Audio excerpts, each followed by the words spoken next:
Depuis 1 an maintenant, Robert dort tout seul dans le lit matrimonial qu'il a partagé pendant 68 ans avec son épouse, Nicole. Nicole est atteinte de la maladie d'Alzheimer. Robert l'a gardée pendant 5 ans près de lui, mais l'an dernier, il a dû la placer en EHPAD.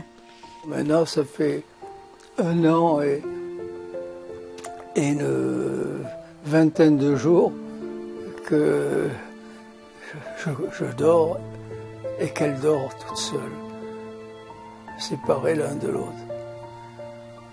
La solution de l'EHPAD s'est imposée comme une nécessité. 5 années d'accompagnement au quotidien où l'autonomie et la santé de Nicole se sont dégradées petit à petit. Au bout d'un moment, Robert, âgé de 93 ans, est arrivé à épuisement. J'ai maigri beaucoup, j'ai perdu 5 à 7 kilos pendant ces 5 années, ce qui fait que ma fatigue n'a pu que s'accroître. Il a alors eu peur pour sa santé, mais aussi pour la sécurité de son épouse. S'il m'arrive quelque chose, donc à mon âge, elle est incapable de vivre seule dans un appartement. Et c'est pour ça que la poussée qu'ont fait mes enfants pour m'inciter à prendre la décision de mettre Nicole dans l'EHPAD Notre-Dame a été souhaitable, évidemment. Une décision souhaitable, mais difficile à accepter pour tous les deux, surtout les premiers mois. Nicole a eu du mal à s'adapter à son nouveau domicile et Robert s'est senti coupable. Ce sentiment, si vous voulez, de culpabilité, je l'ai toujours partiellement en moi parce que je me disais qu'on a eu la chance de s'aimer pendant toutes ces années et que si elle était, elle, dans une EHPAD, moi j'avais quand même une certaine liberté. Mais le couple reste toujours aussi fusionnel. Robert a tenu à la garder près de lui, dans une maison de retraite à quelques rues seulement. Tous les après-midi, sur les coups de 14 heures, il se met en marche pour lui rendre visite. Je viens voir Nicole 5 à 7 jours par semaine, quelquefois même 6 jours dans la semaine. Et elle est toujours contente, évidemment, quand je vais la voir. Elle me reçoit les bras ouverts. Et moi aussi, je suis content de la retrouver. Bon, on a un banc là-bas, on va aller s'asseoir sur le banc. Tiens, donne-moi la canne. Voilà.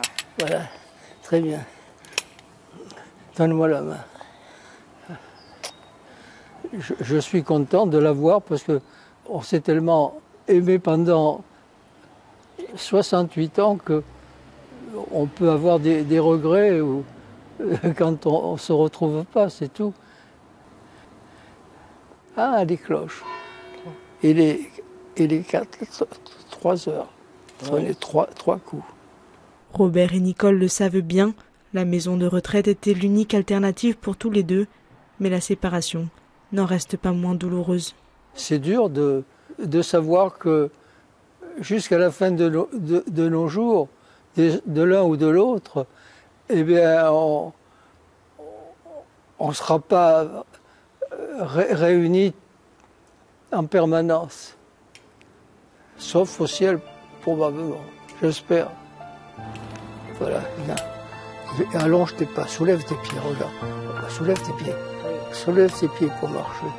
On va à la porte là-bas.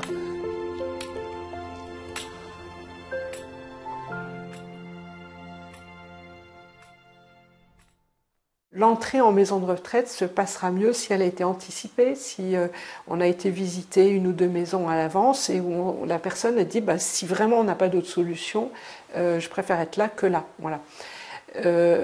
Une fois qu'on en arrive à l'étape de l'entrée en maison de retraite, c'est sûr que c'est un peu un déchirement pour tout le monde. Le patient est plus ou moins conscient et parfois lui-même n'est pas si conscient que cela et le passage va se passer pas trop mal. C'est plus difficile pour les proches.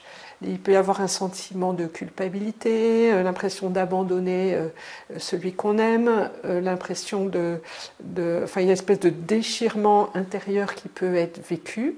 Et il y a un véritable travail de deuil qui peut se vivre pour les proches aussi.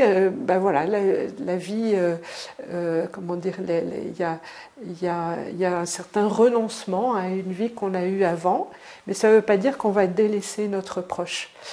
Alors c'est sûr qu'il va falloir entrer dans un regard peut-être un peu nouveau parfois, dans un monde qui quelquefois a tendance à dire que quand on a un handicap de cette nature-là, eh bien on n'est plus capable de ci, on n'est plus capable de cela. Et ça c'est un peu la fausse pitié, la pitié qui n'aide pas à grandir.